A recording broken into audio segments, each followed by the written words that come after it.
Phil Schneider was a man shrouded in mystery, controversy, and perhaps danger. Was he a whistleblower revealing the greatest secrets of our time, or a conspiracy theorist who met a tragic, sinister end? Today, we explore the life, claims, and death of the man who said he fought grey aliens and helped build underground military bases. Phil Schneider was a geologist, structural engineer, and self-proclaimed government insider. He claimed to have been recruited for top-secret military projects in the 1970s, including the construction of underground bases and tunnels under the guise of national security. Schneider alleged that he worked on projects such as the infamous Dulce Base in New Mexico, a facility he described as a joint human-alien research hub deep underground.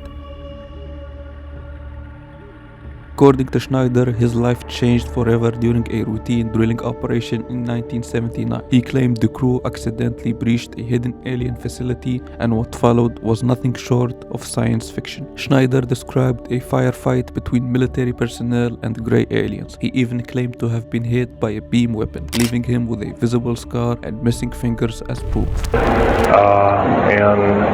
What's now known as the alien-human war. 66 Secret Service agents, government workers, geologists, and the like. I almost bit the dust. I could have been number 67. Lost their lives that day because the government lied and knew full well what was underneath. And what we'd done is, out in the desert there, we had drilled in a period of a couple of days, we drilled 4 of these holes that went down several thousand feet. And one of these holes kept bringing up dirty dust and putrefying odors and broken off machine bits and other kinds of things like that. Boring machines as well as lasers came up damaged. And of course, there was a probe that was sent down, and that came up totally missing. And so people were sent down there, and I was one of the people. And when I got down there, of course, the odor was, and remember, I was in a spacesuit type environment. All I had was a small tool belt with special sensors, a small rock hammer, and a rucksack for mineral specimens and other kinds of things like that. And I had my little pistol. Being an engineer, didn't have time to carry a big hunk of pistol like most of these Green Berets carry, stuff like that, black berets. I carried a little Walther PPK with a 9-shot clip. As soon as I got down this hole, standing about from me to this gentleman over here in front row, about 10 or so feet away, 7 feet away, something like that, was one of these 7-foot-tall stinking alien guys, and I didn't waste any time. I said, I'm not fiddling with you guys, and boom, away you go. And I was one of the rare few that had been allured that this may or may not occur, so basically was given ET training, but a lot of these other people weren't. And we were, in fact, it was asked, are there aliens in the area? And of course, the big question was no. And that was a big lie. And of course, 66 people died that day. I have a big hole in my chest. I lost my lung was literally burnt out of me. My fingers burnt off of me. My toenails burnt off of me. My skin was, I was in radiation isolation therapy for 400 plus days. My bones were vitrified or burnt. I was cooked. I managed to survive. They're telling you something about it today.